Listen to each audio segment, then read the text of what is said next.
we're using strengths, team engagement process to help people understand their potential and understand their performance. And we know that if someone's going to really tap into those two areas, that they need a bridge from potential to performance, and that bridge is practice.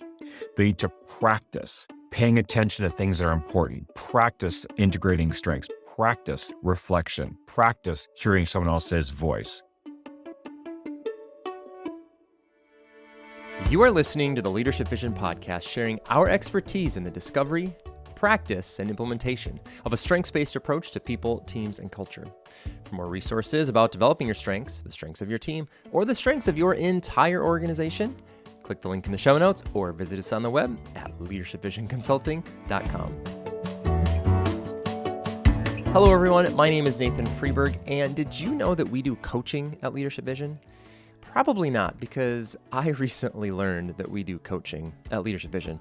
Maybe about a year ago. And to kind of explain that, today's episode is a brief conversation between Brian Schubring and myself about the history of coaching at Leadership Vision, what our coaching philosophy is, who we coach, and why we coach. And the reason I'm playing this is because next week I'm going to play you a almost hour-long episode of Brian coaching me.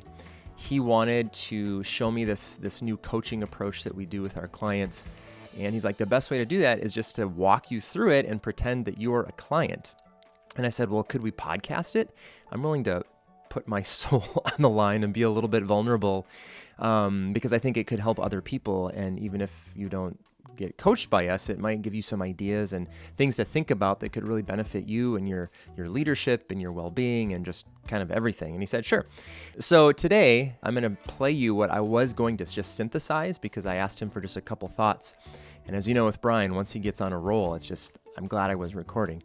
So here is this. If you have any questions at all about this, please don't hesitate to reach out. You can send me an email, nathan@leadershipvisionconsulting.com. You can leave us a message in the show notes. You can comment on YouTube or on social media or on our blog post, or you know where to find us. So today's episode here is about just the philosophy of coaching. It follows kind of this 4-beat path, I guess: reflection, opportunity, attention, and direction, ROAD, road. And Brian's going to explain it. I asked a couple questions, and then next week, come back for a much longer episode that is really going to be behind the scenes, if you will, of how we do it. So here it is, Brian and I talking about the Leadership Vision approach to coaching. So real quick, what is it? And then we'll jump into the real thing. 3 years ago in the life of Leadership Vision, we began coaching for almost 15 years. I completely resisted because I did not feel that there was much potential in strengths coaching. I just didn't feel like that was something that I really wanted to get into, even though we've done strengths coaching. So 3 years ago, we began to respond to clients asking for more coaching based upon our philosophy and our techniques. Just before COVID hit, we had 2 of our largest clients came to us and they wanted to capitalize on the feedback sessions that we had after our team engagement sessions. When COVID hit, things got more intense. And so leaders wanted their leaders to be taken care of more specifically. What Linda and I realized is that we kind of found a niche in this coaching realm when we would write curriculum specifically for a leader's needs within their organization. And then we started to coach the teams individual members of the teams on the content that we created. And that's where this came from. And so we followed the same content of a team engagement session. We coached individuals on that content. And then as we continued to do this, we realized, hey, we can start writing our own content to coach people on issues that keep coming up repeatedly. So a lot of the things that we've written in the last year and a half have been on leadership themes, leadership development, team needs. We've turned that into a coaching curriculum. I think that as of right now, we've probably written 10 to 12 different coaching sessions. So the distinguishing factor, so we have these why statements of why we're talking about these topics, but you asked about what is our process. And we also, no surprise to you, Nathan, we also made that up. And so I call it the road. I think about people are on a journey, and when it comes to coaching, we're walking alongside them on this roadway that they're following. We don't really know really where it's come from or where it's going. But if we can walk along with you on your road, like your professional road, that's where we feel like we can fit in. And the road is an acronym, and it stands for reflection, opportunity, attention, and direction. We believe that our coaching sessions are rooted in reflection, giving leaders, giving people the chance to pause and to reflect on a topic that's important for their development, for their emotional, professional well-being. And that reflection is like trying to isolate their activity within this 1 hour time so they can truly sit back, be comfortable, and reflect. The second thing is we look for opportunities that are based on the topic that we're discussing, opportunities for development, opportunities for growth, opportunities for improvement. What are the opportunities? Third, it's a noticing of what people are paying attention to and directing their attention towards the light, directing their attention towards the topic that we're talking about, or understanding why they're paying attention to something else. And the last word in the acronym of ROAD is direction. That Linda and I are looking at, when do we really need to provide direction? But other than that, we're following the direction that the person is going, but we're paying attention to that. We believe that a lot of the times, I know we podcast on this, a lot of times we believe people have the answers either within them or within reach. And what we have to maybe do is through this process of reflection on these opportunities, people will then find that, oh, if I pay attention to this, I may be able to improve, or I may need to maybe move that aside because I'm paying too much attention to it and go to something else. So that's our process. It's just funny how it's kind of snowballed.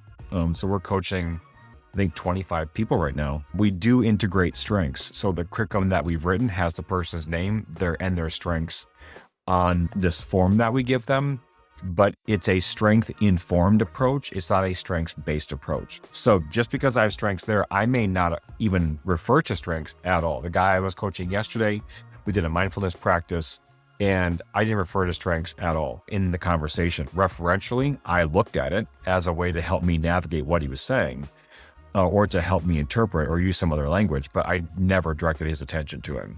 And that's not odd. Some clients, when they're getting coached, they'll refer their own strengths, but I just want it there because it's a strengths-informed, not a strengths-directed conversation. What is the goal of this then? Like with that roadmap, I think of when you go to coaching, it's usually for specific, in running, in athletics, it's a specific thing. I want to run this particular race in this particular time. I'm preparing for this event. What is sort of the goal, the outcome, the end of the road? You like this question? Nathan, there is a leadership vision answer, and there's a Brian Schubring answer, okay? Why does leadership vision do coaching? As a business, we are focused on human potential and human performance. We're using strengths, team engagement process to help people understand their potential and understand their performance. And we know that if someone's going to really tap into those two areas, that they need a bridge from potential to performance, and that bridge is practice. They need to practice paying attention to things that are important, practice integrating strengths, practice reflection, practice hearing someone else's voice. Why? So that when they're dialed into their performance, they can actually be present enough to know, when do they increase the volume of their voice and decrease it? When do they need to step in? If they don't have that level of presence, they're just kind of randomly trying to lead. I believe that coaching fits that why. Why do we do coaching? To really help us understand what is it that we bring and how is it that we show up? What is the practice and the presence to being the person that I'm really designed to be? That's where I think that this shows up. You know, as an athlete, Nathan, if you continue to run, and never reflect, never react or respond to what your body's telling you, you're not going to improve your performance. It'll go in spits and spurts. We believe our coaching practice is intentionally getting someone to slow the F down so that they can reflect on some meaningful topics that can help them be a better person and a better team member and a better leader. Now, for me, in my professional life, it is extremely gratifying when I see someone calming down over the 1 hour period of time and experience a different type of freedom of thought, a different type of enjoyment, maybe who they are, or tackling these strong issues. So it really taps into something that I need, that is to bring happiness, and peace and freedom to people in a way that they don't get somewhere else. If I can provide that through talking about a specific topic, that's a huge win. It's kind of interesting, right? If you're interested to learn more about this coaching, like I said, reach out to me, Nathan at leadershipvisionconsulting.com, or you can visit us on the web at leadershipvisionconsulting.com. You can comment on this blog post or on social media, or there's a lot of different places.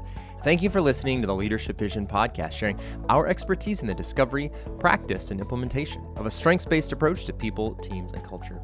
For more resources about developing your strengths of your team, or the strengths of your entire organization, click the link in the show notes or visit us on the web at leadershipvisionconsulting.com. I'm Nathan Freeburg, and on behalf of our entire team, thanks for listening.